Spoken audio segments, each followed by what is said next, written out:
వాళ్ళేదో వాగారు, దానికే మీరు నిత్యం కొడతారా? ఆధారం లేకుండా మేమేం అనలేదురా. పెట్టె తన రూమ్ లో దొరికింది కాబట్టే అన్నాం. పెట్టే ఆ రూమ్ లో ఉన్నంత మాత్రాన దొంగతనం తానే చేసినట్ట? మాట్లాడే ముందు కాస్త బుద్ధుండాలి. అంటే అలా దొరికినప్పుడు అనుమానించడం సహజమే కదా బావా? అనుమానించడానికి కూడా ఒక హద్దు ఉండాలి. ఇక్కడ జరిగే తంతేంటి, మీరు చేసిన అవమానం ఏంటి? వద్దండి, ఇదే మా ఇంట్లో మేముంటే మాకు ఇన్సల్ట్ ఉండేది కాదు కదా. మేం వెళ్లిపోయి పెళ్లి రోజు వస్తాం. పద బేబీ. ఆగండి. ఎందుకు జై? ఇంకా అవమానాలు పడ్డానికా, లేక మీ అత్తయ్య వాళ్ళతో మాటలు పడ్డానికా? వాళ్ల తరపున నేను క్షమాపణ చెప్తున్నాను స్వరూప్ గారు. ఇక మీదట ఇలా జరగదు. ఒకసారి నింద పడ్డాక అందరి చూపులు మా మీదే ఉంటాయి. అనుమానంగానే చూస్తారు. ఎవరు చూస్తారంటీ? ఎవరో ఎందుకు? బేబీపై నాకు డౌట్ రాలేదా జై? ఏమంటున్నారంటీ? తను నాకు కాబోయే భార్య, నా యావదాస్తికి నాతో సరిసమానమైన యజమానురాలు. అంతకు మించి నేనెంతగానో ప్రేమిస్తున్న నా మనిషి. తనను నేను అవమానించడం అంటే నన్ను నేను అవమానించుకోవడమే. అదెవరు అర్థం చేసుకుంటారు? నువ్వు నిత్య అర్థం చేసుకుంటే చాలమ్మా. 5 రోజులు పెళ్లిలా సంబరాలు చేసుకుందామనుకున్నాం. మొదటి రోజే మీరిలా అర్ధంతరంగా వెళ్లిపోతానంటే ఏం బావుంటుంది చెప్పండి? అవునుదినా, ఈ వేడుక మనకొక తీయటి జ్ఞాపకంగా మిగిలిపోవాలి తప్ప పీడకల కాకూడదు. దయచేసి ఉండిపోండొదినా. ఆ బంగారం దొరికితే తప్ప నాకు మనశ్శాంతిగా ఉండదండి. దోషులం మేం కాదని తేలాకే మేమిక్కడ ఆనందంగా ఉండగలం. తప్పకుండా బంగారు దొరుకుతుందంటే మీపై పడ్డ నింద నిజం కాదని నేరం మోపిన వాళ్ళకి తెలుస్తుంది. పూజ అయిన 10 నిమిషాల లోపు పెట్టె మాయమైంది. తప్పుదారి పట్టించడానికే పెట్టెని నా రూంలో పెట్టి అందులోని బంగారం కాజేశారు. బంగారం ఎవరికంటా పడకుండా ఫామ్ హౌస్ లో దాచిపెట్టడం కష్టం. అంటే అది ఇక్కడే ఎక్కడో ఉంది. అది కనిపెట్టాలి.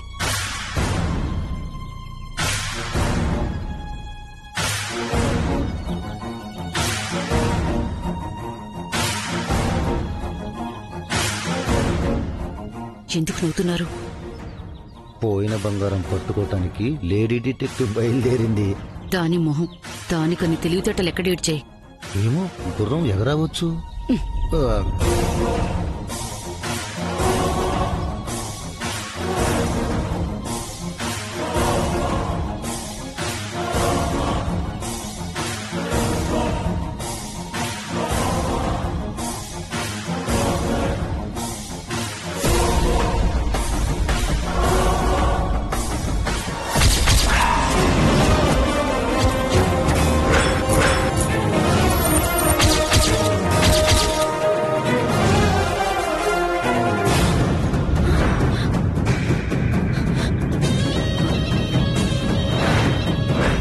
ఇది ఇక్కడుందేంటి?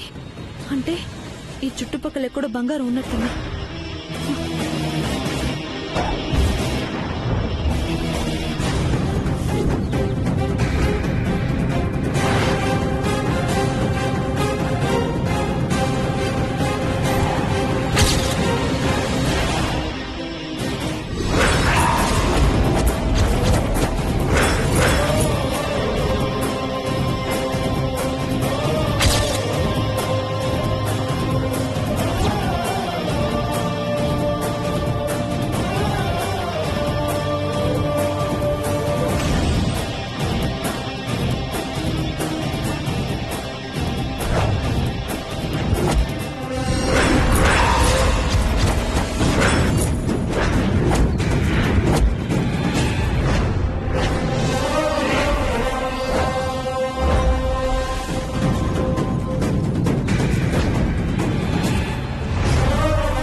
ఏమంటున్నారు మీరు?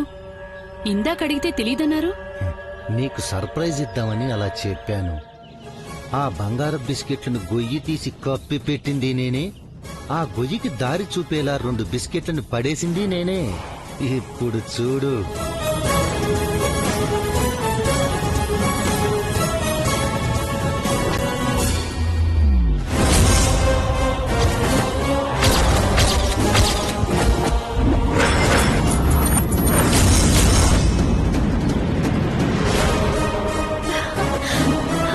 జై, బంగారం దొరికింది. ఎక్కడికి పోలేదు, ఇక్కడే ఉంది.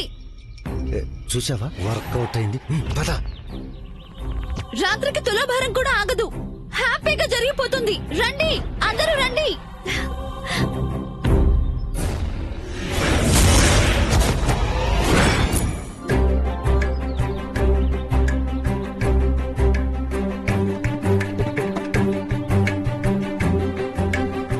ఇదిగోండి.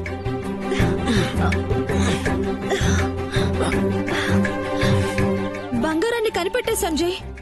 దొంగలు మోసుకెళ్ళలేక ఇక్కడే పాతిపెట్టి వెళ్లిపోయారు. వెతికితే కనిపించింది.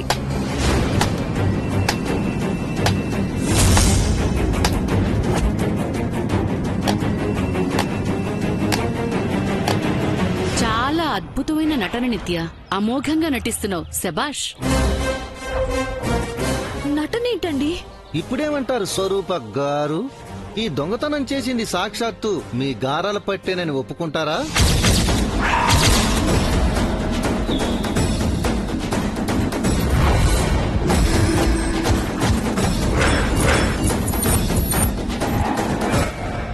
లేదండి. బంగారం ఎలా పోయిందా అని వెతుకుతుంటే ఇక్కడ నాకు కనిపించింది. వెంటనే మీ అందరినీ పిలిచాను. అద్భుతమైన ప్లాన్ నిత్య. నువ్వు చేసిన పొరపాటు ఏమిటంటే బాక్స్ ని నీ గదిలోనే పెట్టుకోవడం. దాన్ని కూడా ఇలా సమాధి చేసుంటే నీపై ఎవ్వరికీ డౌట్ వచ్చుండేది కాదు.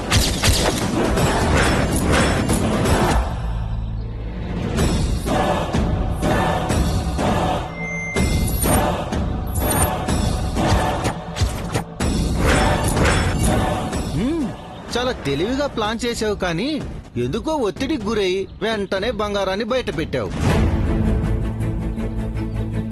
కాస్త ఓపిక బట్టుంటే చీకటి పడుండేది. గుట్టు చప్పుడు లేకుండా తరలించేదా.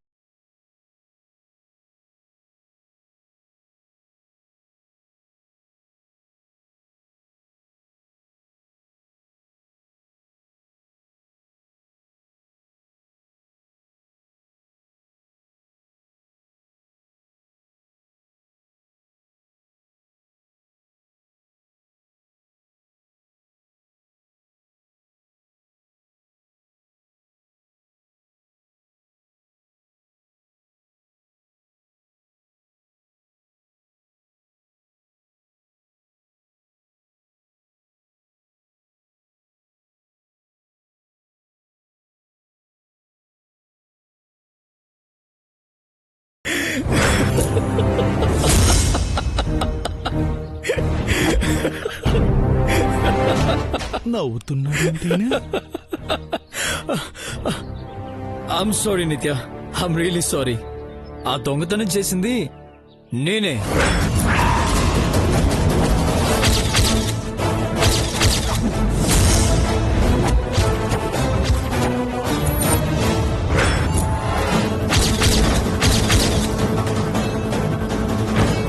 నువ్వు దొంగతనం చేయడం ఏంటి జై?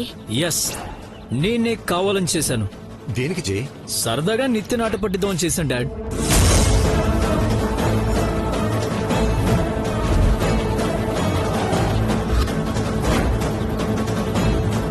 పూజ గదిలోంచి పెట్టె నేనే నిత్య గదిలో పెట్టి తనపై అందరికి డౌట్ వచ్చేలా చేశాను.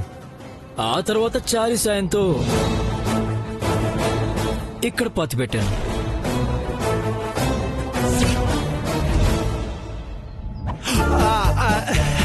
అవునవును, సారు నేను కలిసి ఇక్కడికి వచ్చి గొయ్యి తీసాం. అదే సారేమో గొయ్యి తవ్వారు, నేను మట్టి తీశాను. తర్వాత గోల్డ్ అందులో పెట్టి కప్పెట్టేశాం. ఇదంతా సరదాగా సారు చేద్దామంటేను చేశాం. ఇవే మాటలు జై, అనవసరంగా నిత్యతో కన్నీళ్లు పెట్టించావు.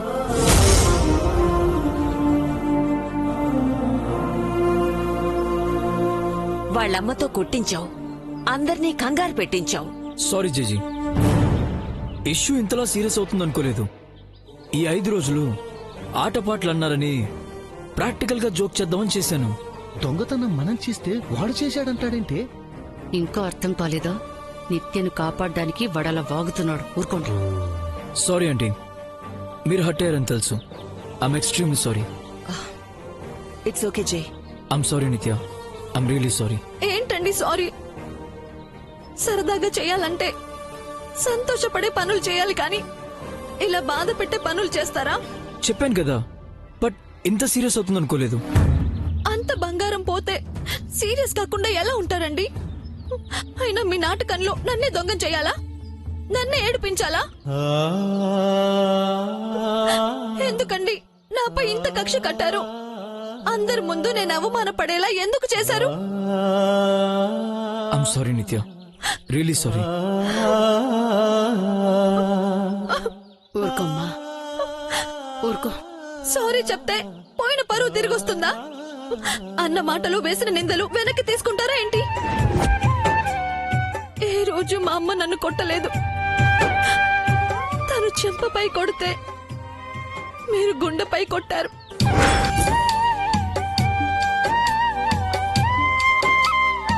Baby cool. ప్రాక్టికల్ జోక్ అని జై చెప్పాడు కదా, వదిలేసే. బాధపడకమ్మా, నువ్వే మా ఇంటి మహాలక్ష్మివి, మా సిరి సంపదలు నువ్వే. అలాంటి నువ్వు దొంగవని మేమెలా అనుకుంటాం చెప్పు? ఏడోకో. మా కుటుంబం మొత్తం నీకు క్షమాపణ చెప్తున్నావు నిత్య. We are sorry. జరిగింది మర్చిపోమ్మా, మనసులో పెట్టుకోకు. ఉం? పదమ్మా. పద, దా.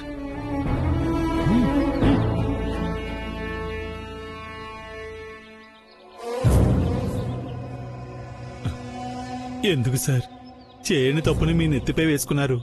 నిత్యని కాపాడడానికి అది ఒక్కటే దారిచారి. కానీ మేడం గారి దృష్టిలో మీరు చెడ్డవారయ్యారు కదా సార్. నిత్య చెడు కాలేదు, అది చాలు నాకు. మేడం చాలా బాధపడుతున్నారు సార్. తనతో కన్నీళ్లు పెట్టించిన వాళ్ళని వదలకూడదు. ఈ దొంగతనం చేసిన వాళ్ళు ఎవరైనా, నాకు వాళ్ళు ఏమైనా వదిలిపెట్టకూడదు. నిత్యను టార్గెట్ చేసిన వాళ్ళు ఎవరో నాకు తెలియాలి. తెలుసుకుంటాను sir. Doctor, do something. Tulasi వెంటనే స్పృహలోకి రావాలి. తను కోమాలో ఉంది సార్. ఎప్పుడు స్పృహలోకి వస్తుందో చెప్పలేము. Please doctor. ఈ రోజు తనపై మర్డర్ అటెంప్ట్ జరిగింది. తనకు జరిగిన యాక్సిడెంట్ కూడా ప్రమాదవశాత్తు జరిగిందేమోనని ముందనుకున్నాను. ఖచ్చితంగా అది కూడా మర్డర్ అటెంప్ట్ అయి ఉంటుంది. తనకెవరో శత్రువులున్నారు. తన దగ్గర నేను వదిలి వెళ్లిన నా కూతురు ఏ పరిస్థితిలో ఉందోనని భయంగా ఉంది. తులసి స్పృహలోకొస్తే గాని నా కూతురు ఆచూకీ తెలీదు. ప్లీజ్ డాక్టర్, ఏదో ఒకటి చేయండి. ఓకే సార్, మా ప్రయత్నం మేం చేస్తాం. ఇక్కడికి తీసుకొచ్చారెందుకు? ఏ నిత్య, నాపై ఇంకా కోపం పోలేదా? అంత తేలిగ్గా మర్చిపోవడానికి మీరు చేసింది మామూలు పనా? సారీ చెప్పాను కదా. మా అమ్మతో చంపదెబ్బలు కూడా కొట్టించారు. కావాలంటే ఇప్పుడు నువ్వు నన్ను కొట్టు. అదొక్కటే తక్కువ. ప్లీజ్, నువ్వు అలా ఉంటే నాకు ఏదోలా ఉంటుంది. చేయాల్సిందంతా సైలెంట్ గా చేయడం, ఆ తర్వాత సారీ చెప్పడం మీకు బాగా అలవాటైపోయింది. రేపు పెళ్ళయ్య కూడా ఇలాగే చేస్తారా? లేదు లేదు, ఏది చేసినా ఈ 5 రోజులే. అంటే ఈ 5 రోజులు నాతో ఇలాగే ఆడుకుంటారన్నమాట. లేదు నిత్య, ఇప్పుడు నేను కాబట్టి భరిస్తున్నాను. రేపు పెళ్ళయ్యాక వేరేలా ఉంటుంది. పెళ్ళయ్యాక వేరే అమ్మాయి ఎవరో వస్తుందన్నట్టుగా చెప్తావేంటి? ఆ, అంటే పెళ్ళయ్యాక నేను ఇంత కూల్ గా ఉండనని చెప్తున్నాను. మరి ఎలా ఉంటావు? చాలా రఫ్ అండ్ టఫ్ గా, కోపంగా, గర్వంగా, ధీమాగా, ధైర్యంగా, హుందాగా, దర్జాగా ఉంటాను. అబ్బో, అయితే పెళ్లి చేసుకోపోవడం బెటర్ కదా. దయచేసి ఆ పని మాత్రం చేయకండి బాబు. పెళ్లి జరిగిపోవాలి. ఓహో, పెళ్లికి తొందరపడుతున్నావు అంటే కిస్సులకి హగ్గులకి లైసెన్స్ కోరుకుంటున్నావు అనమాట. బయటపడవు గాని నాకంటే ఫాస్ట్ నువ్వు. ఫాస్ట్ లేదు, వేస్ట్ లేదు. ముందు ఇక్కడికి ఎందుకు తీసుకొచ్చారో చెప్పండి. శ్రీనివాస్ గారిని మన మ్యారేజ్ కి ఇన్వైట్ చేయడానికి.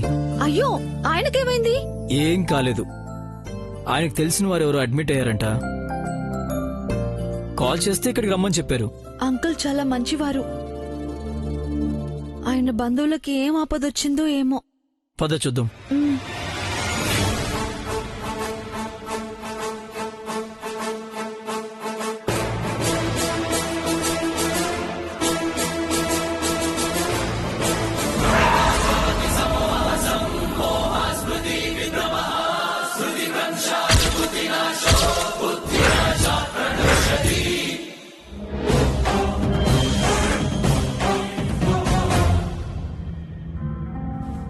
What is this?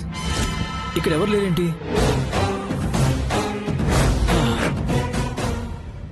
ఎవరు కావాలి సార్? సిస్టర్, ఇక్కడున్న పేషెంట్ ఇప్పుడే స్కానింగ్ కి తీసుకెళ్లారు సార్. పేషెంట్ తో పాటు శ్రీనివాస్ గారని ఆయన కూడా అటే వెళ్లారు సార్. నా పేరు జై. ఆయన కలవడానికి వచ్చామని చెప్తారా? నేను రిసెప్షన్ దగ్గర వెయిట్ చేస్తూ ఉంటాను. సరే సార్. Thank you. అదిగో uncle. Hi Jai. How are you uncle? Fine. ఎలా ఉన్నారు అంకుల్? ఫైన్ అమ్మా. మీ బంధువులు ఎవరికో బాగోలేదని. అవునమ్మా, హెడ్ ఇంజురీ అయింది. అయ్యో, తనకిప్పుడు ఎలా ఉంది? స్పృహలో లేరు.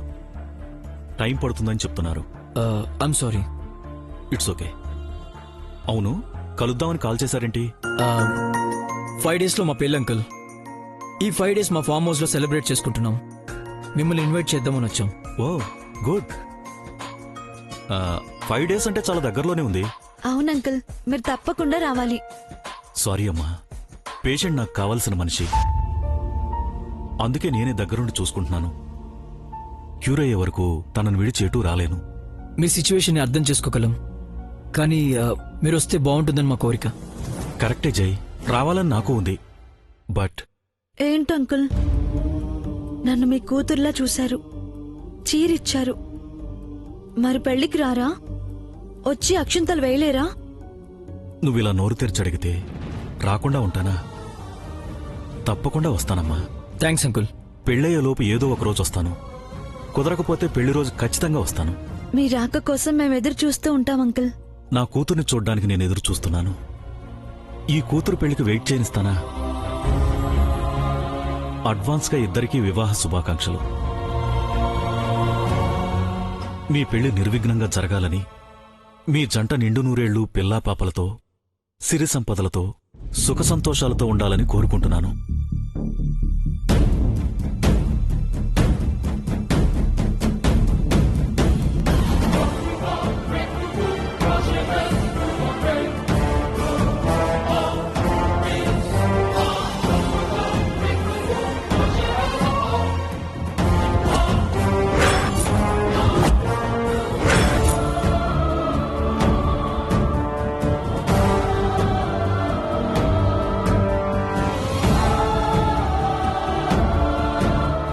ఓకే అంకుల్, ఇక మేము బయలుదేరుతాం.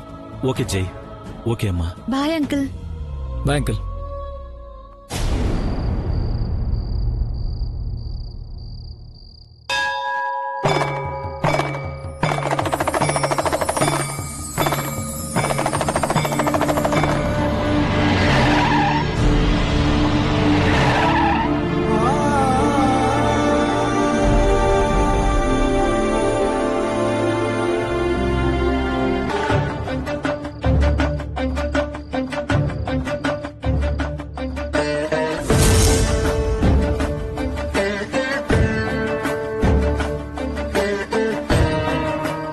పంతులు గారు ఏమని ముహూర్తం పెట్టారో ఏమో గాని ఆ పెళ్లి పనుల కంటే ఈ పూజలే ఎక్కువయ్యాయి.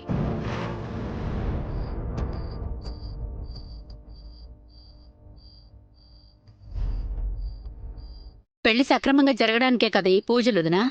జరుగుతుందో ఆగుతుందో అని భయపడుతూ ఈ పెళ్లెందుకు చేయడమో.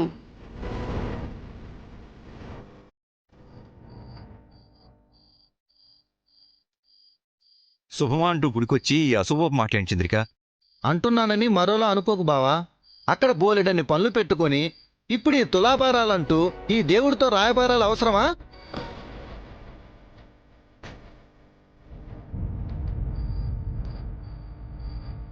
అవసరమే బావా. నా కొడుకు పెళ్లి ఏ విఘ్నం లేకుండా జరిగిపోవాలని, నిలువెత్తు బంగారం సమర్పించుకుంటానని ఆ దేవుడికి మొక్కుకున్నాను. జనార్దన్, మాటలతో కాలయాపన చేయకుండా వచ్చిన పని చూద్దాం పదండి. Good evening sir. తులాభారానికి అన్ని ఏర్పాట్లు చేశానండి. ఇక మీదే ఆలస్యం. ముందు దైవ దర్శనం చేసుకొని ఆ తర్వాత ఆ కార్యక్రమం చేద్దాం. సరే బామ్మగారు రండి.